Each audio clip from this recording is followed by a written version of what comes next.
আসসালামু আলাইকুম। ষষ্ঠ শ্রেণীর শিক্ষার্থীরা, আজ আমি তোমাদের সাথে তোমাদের গণিত বইয়ের চতুর্থ অধ্যায় নিয়ে আলোচনা করতে চাই। এই চতুর্থ অধ্যায়ের একটি গুরুত্বপূর্ণ টপিকস হচ্ছে সূচক। তাহলে সূচক কি সেই সংজ্ঞায় যাওয়ার আগে আমরা একটি সংখ্যার মৌলিক গুণনীয়ক কি সেটি আমরা আগে জানবো। আর এজন্য আমরা কয়েকটি সংখ্যা নির্বাচন করি। দেখো, মনে করো 2, 4, 8, 16।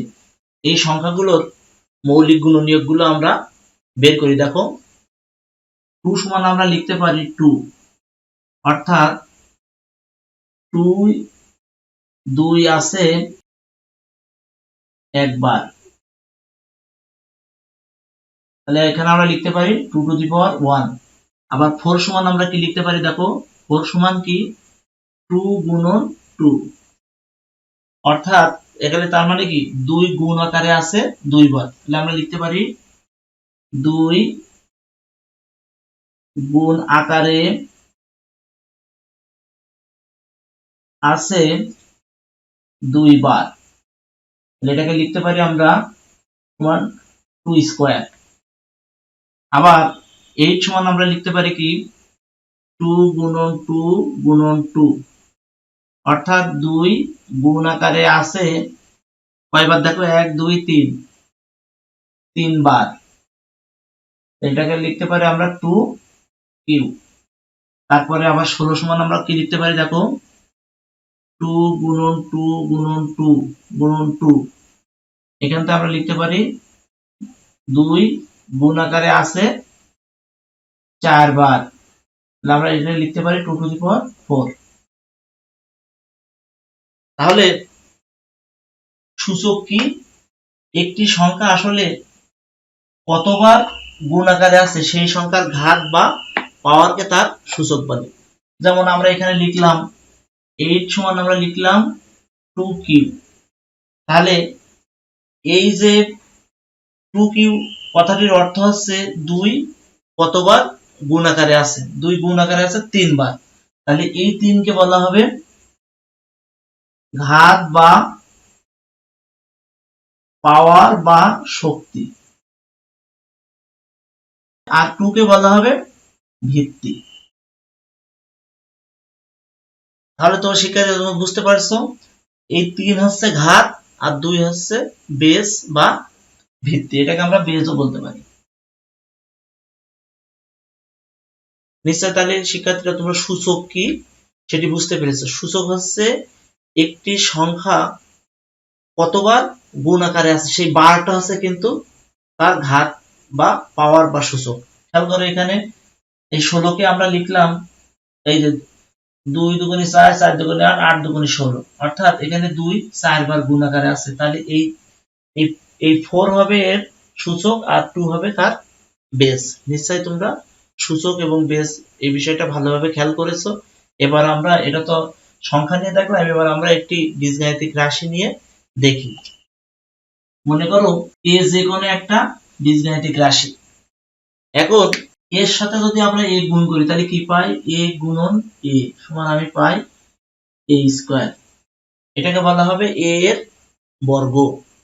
আবার যদি এমন হয় এ কে আমরা 3 বার গুণ করি তাহলে আমরা পাই এ গুণ এ গুণ এ। এটাকে বলা হবে এ কিউব বা এ এর ঘন। আবার যদি আমরা এরকম লিখি এ গুণন এ গুণন এ গুণন এ, এবার ডট ডট দিয়ে যদি এন বার অর্থাৎ এন বার এ কে গুণ করি তাহলে পাবো হচ্ছে আমি এ টু দি পাওয়ার এন। এই এ two the power N K বলা হবে এন তম ঘাত বা শক্তি।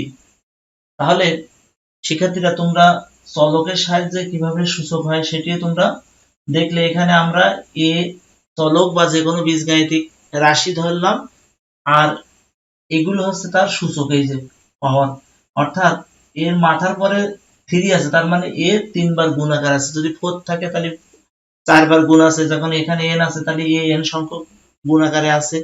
তাহলে এখন আমরা একটা উদাহরণ নিয়ে দেখি কেমন হয়। মনে করো আমরা এমন একটা বের করতে চাচ্ছি, এ কিউ গুণিত এ স্কয়ার। এটা করলে আমরা কি পাই? দেখো, এটা মানে কি এটা মানে আসলে এ আছে 3 বার, তাহলে এ গুণন এ গুণন এ গুণ, আর এটা এটা মানে কি এ আছে 2 বার, তাহলে এ গুণন এ, তাহলে মোট এ আছে কয়টা 5টা, তার মানে এ টু দি পাওয়ার 5। এটাকে আমরা আবার এমন লিখতে পারি, দেখো এ টু দি পাওয়ার 5 কে আমি লিখতে পারি এই 3 প্লাস 2, এই উপরের 5 কে আমি এমন লিখলাম। ভালো করে লক্ষ্য করবে, এই যে 5 তাকে আমি ভেঙে লিখেছি 3 যোগ 2, এখান থেকে আমি কি পাই, অতএব এ টু দি এ কিউ গুণিত এ স্কয়ার সমান আমি এমন লিখতে পারি।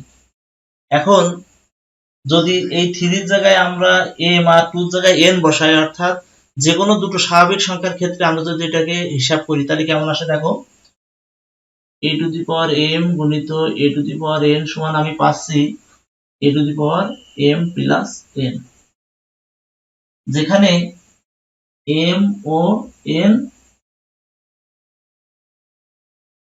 স্বাভাবিক সংখ্যা।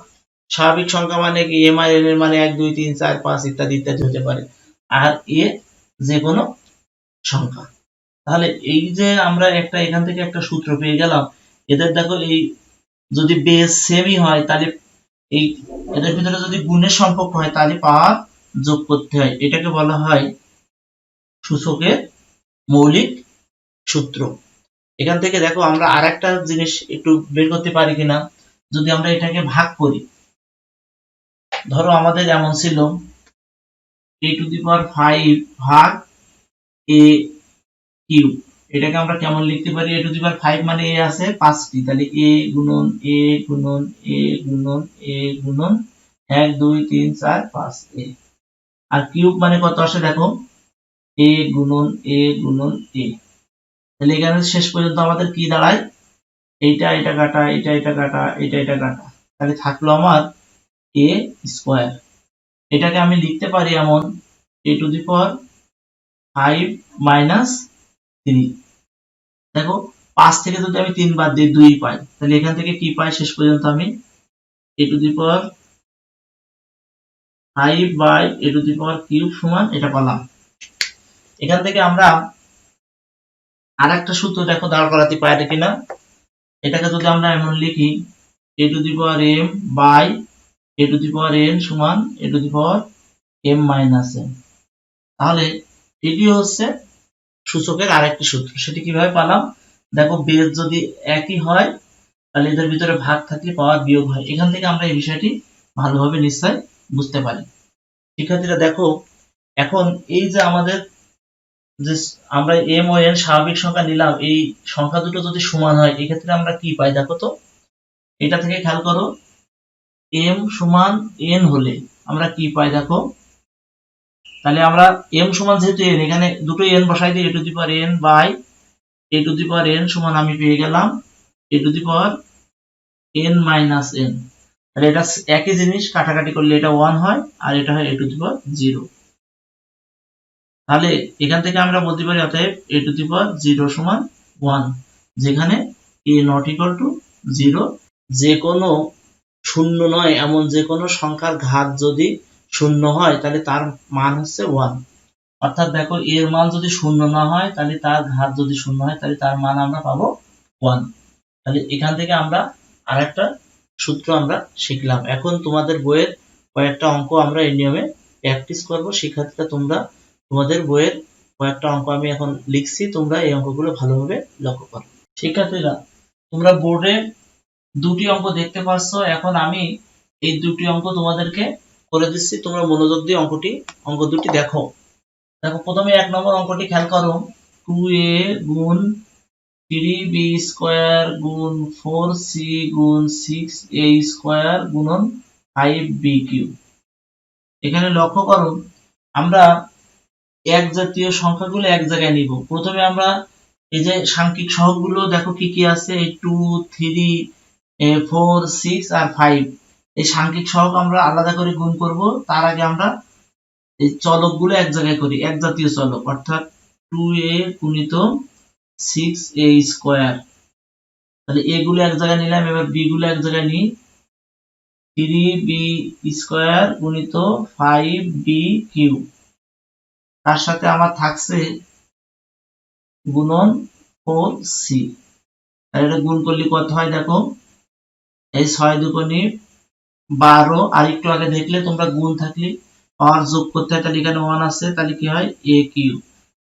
তারপরে এখানে আসে 3 5 15 b টু দি পাওয়ার, দেখো আগের সূচকের যে সূত্র আমরা দেখালাম, যেটাকে সূচকের মৌলিক সূত্র আমি বললাম, সেখানে বেস যদি একই হয়, পাওয়ার যদি এরা গুণ থাকে, তাহলে যোগ করতে হয়, তাহলে এটা হবে 3 আর 2 5 গুণন 4c।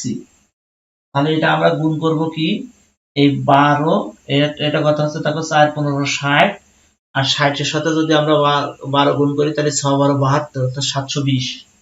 এটা পাই আমি 720, আর এটা থাকছে কত a Q b to the power 5 তার সাথে c।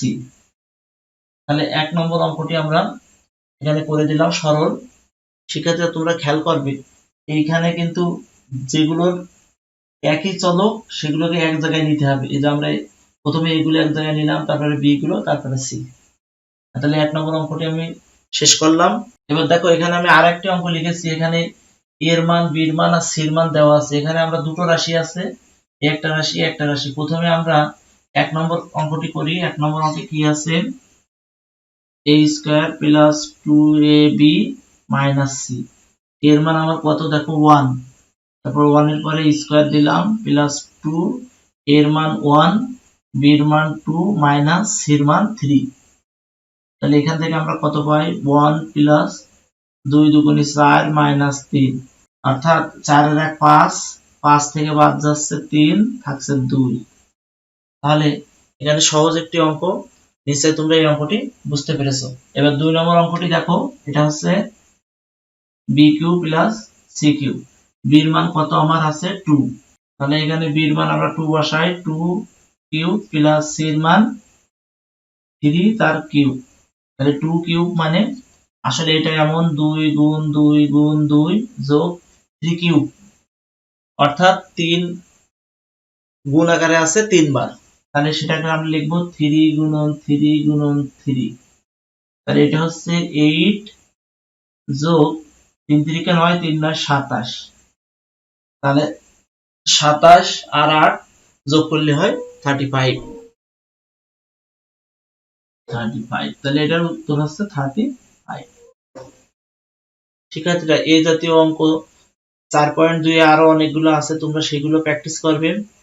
তা তোমরা ভালো থাকো, সুস্থ থাকো। পরের ক্লাসে আমি অন্যান্য বিষয়গুলো পড়াবো, সেই ক্লাস দেখার আমন্ত্রণ জানিয়ে এবং তোমাদের সবার সুস্বাস্থ্য কামনা করে আমি আমার আজকের ক্লাস এখানে শেষ করছি।